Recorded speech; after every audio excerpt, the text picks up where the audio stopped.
Okay, we'll dig in. Again, thank you for joining us again. We've got a nice core group that connects in and a couple new folks. So I hope that this is a good use of time. It should be a shorter session today. I'm going to start by reminding you if you have any questions over in the side panel, go ahead and post them. I'll get notified and I can answer them on the fly or as it comes up. As I said, we're going to be doing a bit of a grab bag today. We're going to cover a few things. We've introduced a new organization of some articles that we're calling publisher primers. These are things that you need to read, that you need to feel comfortable with, all pretty short. If you look over at our blog, one of the categories we've added is called publisher primers, and it lists just a mix and match of articles from a video we just posted around modern marketing fundamentals to posts that go viral, digital opportunities, and then some sort of nuts and bolts things. How do I build a good banner ad? How do I make sure that my advertisers are buying and getting their most for their money? Same for viral Facebook posts, some myths that we see, common mistakes that we see publishers make, and we're going to continue to add more of those. We often see little things here or there, titles that are too short. If it's not 5 or 8 words, it's probably too short because it's not descriptive enough, for instance. So that's some highlights there, and then different ways to approach audience and advertisers. So reading through all of them word for word would take probably 10 minutes or less and would be a good use of time. So definitely recommend you take a look at that. We're going to revisit the content ecosystem and talk about the purchase funnel, talk a little bit about more Facebook updates, good news, bad news situation, and then wrap up with a few tech updates and a few things on the tech side that are coming soon. So I'll dig in. As always, post any questions that you have, and we'll get through this pretty quickly. Hopefully it's pretty applicable. Those of you who sit in regularly are going to start seeing some familiar things. We're going to revisit topics, expand on them, or sometimes just revisit because, we really want to drive it home. As you know, your website has a lot of capability around producing different types of content. Most publishers get pretty preoccupied with articles, and rightfully so. They are the backbone, but they're just one of the 3 critical areas. The other 2 are events and business information. Now, not only are all of these things present, but you don't have to create all of them, and when they're done right, they interact with each other. By default, when you or anyone from your community produces an event, it links to a business, a venue in the directory. And that venue links to its related businesses. This is powerful for search, it's powerful for discovery, and it's just good. It's just appropriate. You can also, as you likely know, insert content into articles. Some of you are using this in different capacities. Anytime you reference a business, link to the business. But it's not in the directory, you say. Add it. Add it directly from the article. You don't even have to leave to add it. Likewise with events, you all should be doing an article at the end of the week, Wednesday, Thursday, Friday, it's your call, that highlights great events going on and links out to them in the calendar. You should include a few sentences to a paragraph intro. But I don't have enough events. All right, let's solve that problem. Post a couple, get people in the community. One of the best things you could do today is identify, say, your top 10 local event producers in the community, theaters, restaurants, churches, schools. Let's get them posting. For those of you that are print publishers, remember you can export the list and use it in print. So not only are they posting it online, but they are submitting it for consideration in print. Really valuable for them, really valuable for you. So when you take this approach, the Main Street approach, you're going to maximize all the things that you're doing. And if you do it right, you won't really have to create any more new content on your own. We talked before about featured events. I'm going to revisit this because it's so important. So there's 3 categories of featured. There's the basic, which is a single click in your admin section to make an event featured. There's 3 big benefits. It shows up in the menu, or it's eligible to, rather, depending on how many you have. It shows up at the top of the calendar, and it shows up in the sidebar. That's probably the biggest single benefit. Every page where there's a sidebar, featured events appear there. You can charge for this. You can go further. You can tie that to a featured event preview. in a few weeks, such and such is happening. Here's what you can look forward to. Here are some comments from last year. Obviously, whoever's putting this on will need to provide you with some photos and maybe some quotes, maybe a video, something like that. But you can charge more for this.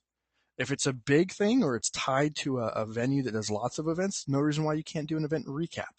Of course, in this case, you might be highlighting the venue. Nevertheless, you can link out to the event, to the venue in the directory, and you can tie this all together. Want to go even further? You can run a social promotion. You can tie all these pieces I've mentioned and give away tickets for those who enter. And that can be done on your website or on Facebook. So definitely be creative. Think about how you can leverage this content, how you can sell it. You run a promotion that includes 1, 2, and 3 here. There's no reason why you can't charge $300, $400, $500 and deliver a ton of value in the process. So that's a great win-win. If you have any questions, you have someone that you think would be a good fit, as always, we'd like to help you put together packages and go out there and do that. So as I transition and sort of step back from a nitty-gritty to a high level, if you have any questions, please do post them. Or if you've found that you're starting to do this and you're seeing success, share that too, or maybe share a link. We'd love to see that. I'm going to talk for a minute about the purchase funnel. And some of you, I know we've talked about this. I spent a lot of time working on this in business school with a marketing strategy focus, but I thought it would be interesting to revisit. As you look at selling ads, you need to be mindful of this flow chart. And there's two different models, but they're basically the same. My favorite or my preferred one is the AIDA model, attention, interest, desire, action. And so if you watch the Modern Marketing Fundamentals video that we put together, we talk about this and other things, and you can find that on the primer. But I'll quickly highlight it. The idea here is that in order for you to make a purchase or any decision, you have to go through a thought process. Sometimes it's obvious, sometimes it's in a split second. So attention, I can't buy something if I don't know it exists. Sometimes you could call it awareness. And so a billboard, a Super Bowl ad, those are meant to get attentions. Now, then it moves on to interest. I'd like to consider this. I need a car. What are the considerations? I have 3 kids. Okay. Now, once I know what I'm looking for, I go, ooh, that one's a shiny one. It's pretty. I like the color. It's got the features I want, whatever it is. And now I have desire for that particular car. And ultimately, I will take action by going in and making that purchase or moving towards a purchase. Every decision goes through this. And the reason that this is so important for you to really appreciate is you need to know where the things you're selling fit in. And as your advertisers are giving you pushback or, looking for holes or trying to justify why I'm only doing social media, you need to help them understand that that's a problem. Because every customer has to go through this. And the more you can hit on each of these points with any given campaign, the better off you'll be. If I can do only social media, that might play somewhere down here, which is okay, but I can only reach people who already know I exist. And if I'm not an entertainment, a form of entertainment, or interesting or funny or heartfelt, I have a hard time being interesting because people on Facebook like funny pictures and not being bombarded by your sales message, but connecting with friends and family and such. And so a lot of businesses miss out on understanding how people go through their process. And so they say, I can do only social media. I don't need to buy ads. That's not true. But they don't need to just buy ads. They need to have a web presence. They do need to be on social media, but they can leverage yours more fully.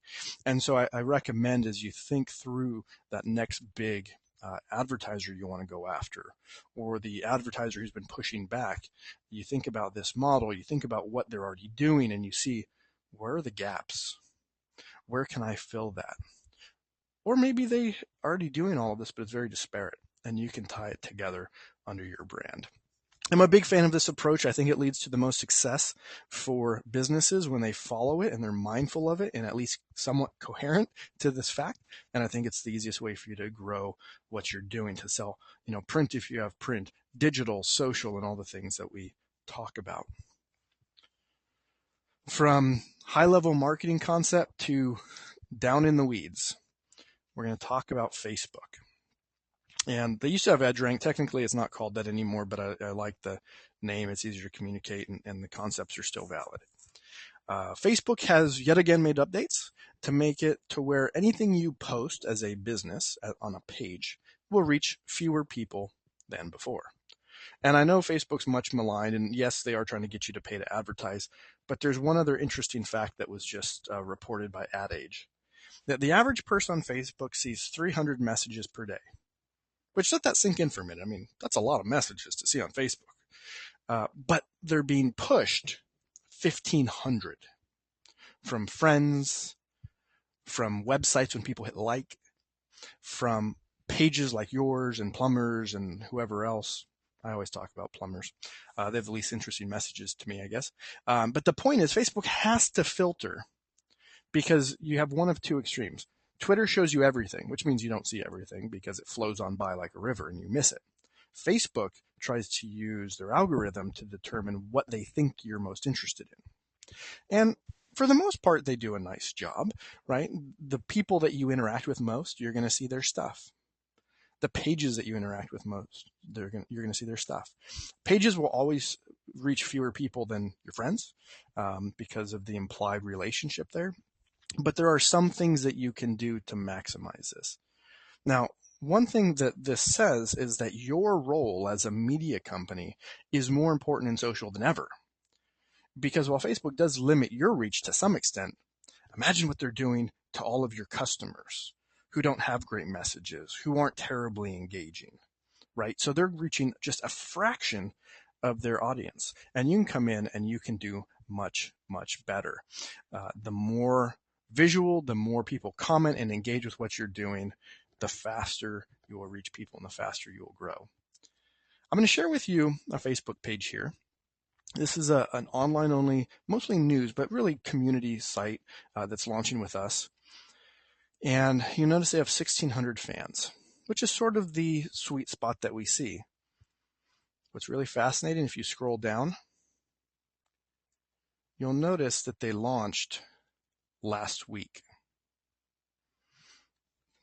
So I'm sort of pausing for effect. 1,600 fans in just over a week.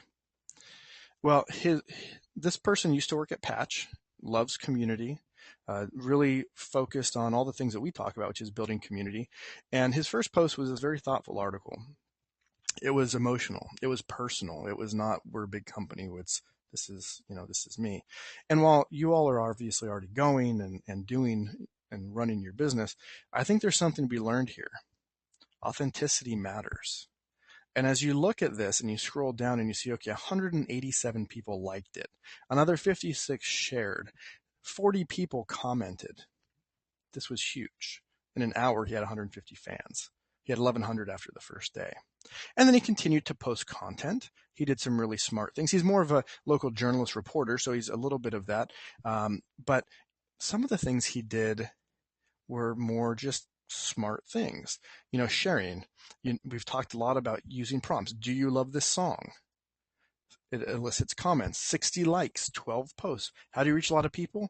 Get people to comment and share. And then further up, he did another really smart thing. If I can find it quickly here. He said, there's a lot of great businesses in town. If you know any, post a link. So he's inviting businesses to effectively advertise for free. Though clearly this isn't exactly massive value, but he did something else. He got, 40 comments, which means every one of these people who posted feels great about promoting Only Else We Go. And so these are things that you can put into play for you, whether you're covering news, whether it's purely lifestyle, a combination of the two.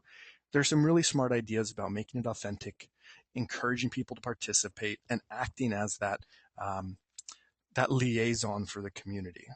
Where else can they go for all this great stuff? Not many places. So play to that, put the Edgerank in your favor, and you'll be in a great position, whether it's selling ads, selling advertorials, social promotions. Obviously, the faster your Facebook page grows, the better you are for social promotions, and it will then help you grow faster. But there's just some great things that you can do.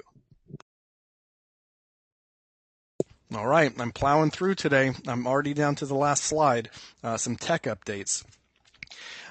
We've continued to make a lot of progress, continue to make the platform faster and more stable. We recently squashed a very nasty little Internet Explorer bug. By the way, if you or anyone you know uses Internet Explorer, intervene, host an intervention, get them on something else, and they're going to experience the web much better online. Anyway, so we've taken care of that. We continue to make more progress. One of the features that we introduced recently is a little one where you can schedule your articles. Well, in addition to date scheduling, you can now time schedule. You want an article to come out at 8 a.m. the next morning? Great, you can do that. This is nice if you want to just sort of have more control over things. It might also be useful if you know, for instance, you want to have a smaller article. It's going to be timely. It's not exactly groundbreaking, but it's a nice little piece. Schedule it so that you don't have 5 of them hitting all at once. That's no problem. Keep in mind, we talked last week about setting up MailChimp, setting up the automatic emails to go out. Some people might want daily updates. Some might want weekly. Scheduling articles will also impact what shows up prominently on those automated messages. A couple other big items. We've continued to make progress in new features in the directory, new capabilities. You're going to see more of that. You're going to see more marketing of that. And then you're going to see a whole slew of new materials coming out to help you talk about it, promote it, and so forth. So we're really shifting gears in a big way there. You're also finally going to see a big upgrade to our media center, which is what you see here on the right. While these pictures are all Test or my family, you're going to see a much greater ability to quickly create galleries, to have more control over things that impact SEO, like titles and captions right here. And it's just going to expand the ease of use and the coolness factor, frankly, of how we handle images. So we've obviously got quite a bit done. We've got a little bit left to do to finish that up. And then that core library will be there for us to build on heading into the future. All right. We've continued on sort of a onesie twosie thing, get feedback from folks. We had some conversations last week around social promotions as we had put the challenge out to you to look forward to Mother's Day. We've gotten feedback in a 1 and 2 capacity way on features and new things that we're adding. Things like the time-based scheduling, for instance, came from one of our newer publishers. We want to hear from you. We want to hear about what you're working on, what you're trying to do, the problems you're trying to solve for your business and for your customers. So, feel free to post them here. If not here, share them with us offline, and we want to be as responsive as we can with you. So with that, we've covered everything we wanted to cover. This was a shorter session, sort of a quick hit. Do be sure to check out the publisher primers. In about 30 minutes, you'll get an email from us, our automated email, that will mention modern marketing fundamentals. I do recommend you watch that video of my smiling face. It's about 7 minutes, and it's something you can share with your advertisers as well to get them schooled up. And with that, I'll open up the floor for any questions. Then cover anything we talked about today, or just frankly anything that's on your mind.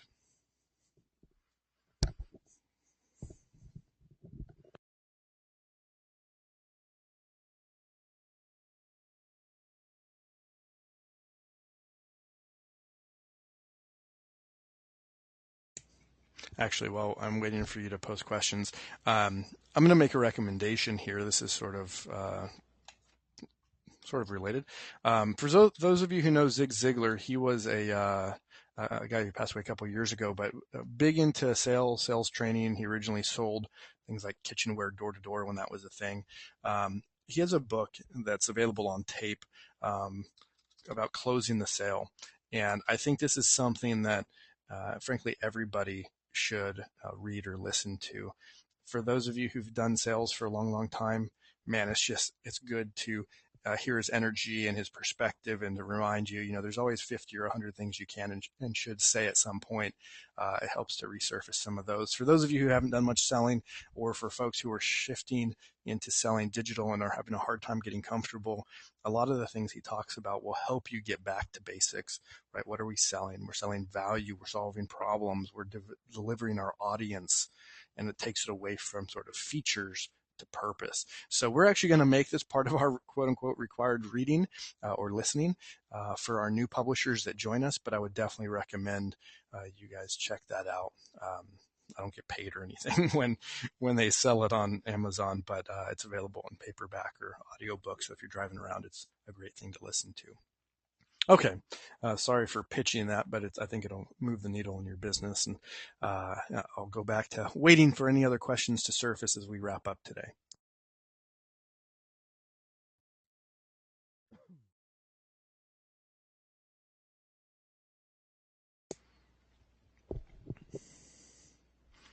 We have been recording these sessions, and we're going to start making them available as well to review in the publisher only or the affiliate only section. So if there's someone on your team that couldn't make it, or there's a topic you wanted to see us revisit, well, we're happy to do it in a future issue, future session. Those will also be available when Ryan returns.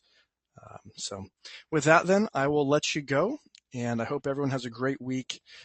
Get in there, play with some of the new features we've been introducing, and let us know how we can continue to help you grow your business. Thanks.